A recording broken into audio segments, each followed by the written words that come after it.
नमस्कार। आज यानी 14 नवंबर का दिन बाजार में किसी रोलर कोस्टर राइड से कम नहीं था। जबरदस्त उतार चढ़ाव। अब सवाल ये उठता है कि इस उठापटक में मौके बने या बिगड़े। खैर, फिक्र की कोई बात नहीं है, क्योंकि आज हम न सिर्फ आज की इस हलचल को डिकोड करेंगे, बल्कि कल के लिए एक बिल्कुल सॉलिड रणनीति भी बनाने वाले हैं। तो चलिए शुरू करते हैं। और यही वो सवाल है जो शायद इस वक्त हर किसी के दिमाग में घूम रहा है। देखिए, एक तरफ से ग्लोबल बाजारों का डर खींच रहा है, तो दूसरी तरफ से हमारे घरेलू संकेत उम्मीद की किरण जगा रहे हैं। अब इस खींचतान के बीच वो मौका आखिर छिपा कहाँ है? बस हमारा काम यही है कि उस मौके को ढूंढकर निकालें और एक साफ, सीधा एक्शन प्लान सामने रखें। तो फिर चलिए, बिना देर किए सीधे मुद्दे पर आते हैं। बात करते हैं उन मौकों की। हमारी टीम ने घंटों की रिसर्च के बाद कल के लिए 5 ऐसे दमदार स्टॉक्स निकाले हैं जिनमें आपको मोमेंटम, वैल्यू और ग्रोथ तीनों का एक बेहतरीन कॉम्बिनेशन मिलेगा। और हाँ, हम सिर्फ नाम नहीं बताएंगे, बल्कि देंगे एक पूरी की पूरी स्ट्रैटेजी।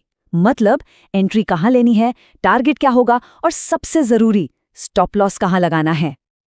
तो ये है वो 5 नाम जो कल हमारे रडार पर सबसे ऊपर हैं। हेल्थ केयर से अपोलो हॉस्पिटल्स, ऑटो से अशोक लेलैंड, डिफेंस सेक्टर का भारत डायनेमिक्स, फाइनेंस की दुनिया से मुथूट फाइनेंस और कंजम्पशन स्टोरी का जुबिलेंट फूडवर्क्स। देखिए, हर नाम के पीछे एक सॉलिड वजह है, एक तर्क है। चलिए एक एक करके इनकी पूरी कहानी समझते हैं। लिस्ट में सबसे पहला नाम है अपोलो हॉस्पिटल्स। ये एक बेहतरीन स्विंग ट्रेड आइडिया लग रहा है, मतलब कुछ हफ्तों से लेकर कुछ महीनों के नजरिए से। अब सवाल है क्यों? क्योंकि हेल्थ केयर एक डिफेंसिव सेक्टर है, एक तरह का सेफ हेवन जो बाजार की टेंशन में भी अक्सर टिका रहता है। ब्रोकरेज भी इस पर बुलिश हैं और टेक्निकली भी ये 50 और 200 डे मूविंग एवरेज जैसे इंपॉर्टेंट लेवल्स के ऊपर है। तो हमारी स्ट्रैटेजी क्या है? भागती ट्रेन में नहीं चढ़ना है, बल्कि 1-2% की गिरावट पर इसे अपने पोर्टफोलियो में शामिल करना है। अब आते हैं दूसरे नाम पर, ऑटो सेक्टर का दिग्गज अशोक लेलैंड। देखिए, पिछले कुछ दिनों में इसमें जो जबरदस्त वॉल्यूम के साथ तेजी आई है ना, वो साफ बता रही है कि इसमें बड़े प्लेयर्स की एंट्री हो रही है। स्टॉक अपने 52 हफ्ते के हाई के बिल्कुल करीब है, मतलब मोमेंटम तो सॉलिड है। पर यहां सीधे एंट्री लेना थोड़ा रिस्की हो सकता है, तो हमारी सलाह ये है कि इसे कमजोरी पर खरीदें। मतलब जब भी ये 145 से 148 के जोन में मिले तो इसे धीरे धीरे जमा करें। तीसरा स्टॉक है भारत डायनामिक्स। ये एक प्योर मोमेंटम प्ले है। मोमेंटम प्ले का मतलब है जब कोई स्टॉक किसी अच्छी खबर के दम पर रॉकेट बन जाता है।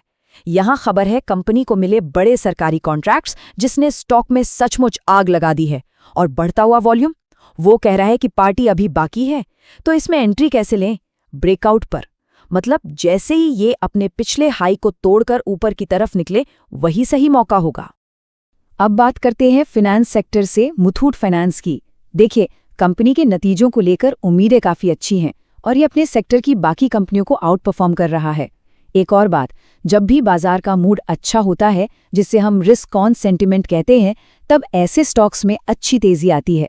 इसमें एंट्री के 2 रास्ते हैं, या तो किसी गिरावट का फायदा उठाएं, या फिर जब ये दिन का हाई तोड़े तो मोमेंटम के साथ ट्रेड में एंट्री लें।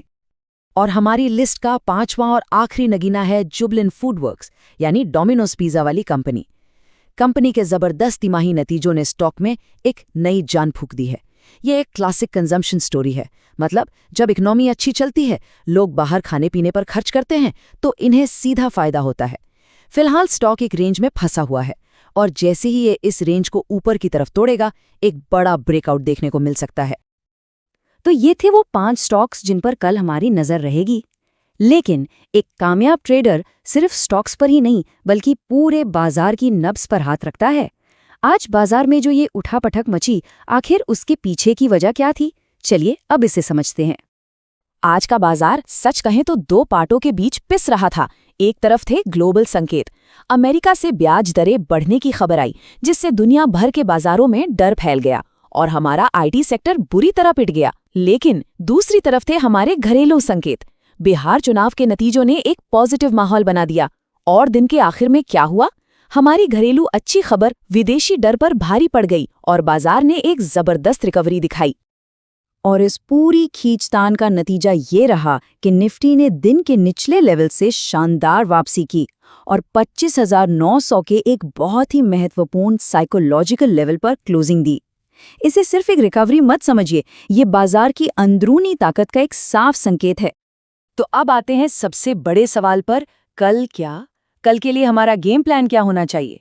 चलिए अब निफ्टी का पूरा ब्लूप्रिंट समझते हैं और उन लेवल्स पर नजर डालते हैं जो कल बाजार का मूड तय करेंगे।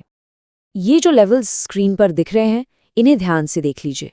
ऊपर की तरफ 25,850 से 25,900 का जोन एक बड़ी दीवार की तरह खड़ा है। अगर निफ्टी ने इसे पार कर लिया तो सीधा अगला स्टॉप 26,100 के पास होगा और नीचे की तरफ 25,500 एक मजबूत सपोर्ट है, एक सेफ्टी नेट की तरह। अगर ये टूटा तो फिर बाजार में और कमजोरी आ सकती है। तो इन लेवल्स के आधार पर 3 तरह के एक्शन प्लान बनते हैं। पहला है अग्रेसिव ट्रेडर्स के लिए, जैसे ही निफ्टी 25,900 के ऊपर निकले एक लॉन्ग पोजीशन बना सकते हैं 26,100 के टारगेट के लिए। दूसरा, जो थोड़ा सेफ खेलना चाहते हैं, वो 25,900 के ऊपर सिर्फ जाने का नहीं बल्कि डेली क्लोजिंग का इंतजार करें, ये एक कन्फर्मेशन होगा। और तीसरा, मंदी का सीन। अगर बाजार 25,450 के नीचे बंद होता है तो ये एक खतरे की घंटी है और तब शॉर्ट्स के बारे में सोचा जा सकता है। ठीक है, हमने 5 स्टॉक्स की बात की, लेकिन चलिए उनमें से एक, अशोक लेलैंड, को थोड़ा और गहराई से समझते हैं। मान लीजिए माइक्रोस्कोप के नीचे रखकर देखते हैं। हमने इसे इसलिए चुना क्योंकि ये इस वक्त एक बहुत ही दिलचस्प मोड़ पर खड़ा है, जहां से एक बड़ी मूव आ सकती है। तो अशोक लेलैंड की आज की क्लोजिंग है करीब 148.2 रुपए और ये अपने 52 हफ्ते के हाई से बस चंद कदम ही दूर है। तो अब बड़ा सवाल यही है कि क्या ये यहाँ से एक नया हाई बनाने का दम रखता है या फिर यहाँ से इसमें प्रॉफिट बुकिंग आएगी। और दिलचस्प बात यह है कि बड़े बड़े एनालिस्ट्स भी इसको लेकर एकमत नहीं हैं। उनका जो एवरेज टारगेट प्राइस है वो करीब 151.5 रुपए का है, जो मौजूदा कीमत से बहुत ज़्यादा ऊपर नहीं है। इसका सीधा मतलब ये है कि यहाँ से बहुत बड़ी एक तरफा तेजी की उम्मीद फिलहाल नहीं करनी चाहिए, कदम फूक फूक कर रखने होंगे। टेक्निकल चार्ट्स भी कुछ यही कहानी बयां कर रहे हैं। ट्रेंड तो मजबूत है, इसमें कोई शक नहीं, लेकिन 52 हफ्ते के हाई के पास स्टॉक को थोड़ी सांस लेने में दिक्कत हो रही है। अच्छे वॉल्यूम ये तो दिखा रहे हैं कि बड़े इंस्टीट्यूशंस की दिलचस्पी है, पर यह भी सच है कि इसी लेवल पर प्रॉफिट बुकिंग का खतरा भी सबसे ज्यादा है। इसलिए याद रखिए, इस ट्रेड में स्टॉप लॉस सबसे जरूरी है। चलिए अब इससे पहले कि हम आज की बात खत्म करें, ट्रेडिंग के कुछ सबसे जरूरी नियमों को एक बार फिर से याद कर लेते हैं। यकीन मानिए, ये नियम किसी भी स्टॉक टिप या स्ट्रैटेजी से ज्यादा जरूरी हैं। ये आपका सेफ्टी नेट है जो आपको इस बाजार में लंबे समय तक टिके रहने में मदद करेंगे। ये है आपकी ट्रेडिंग चेकलिस्ट। 4 बातें हमेशा ध्यान में रखनी है। पहला, पोजीशन साइजिंग, मतलब एक ट्रेड में अपनी कैपिटल का सिर्फ 1 से 2% ही रिस्क पर लगाएं।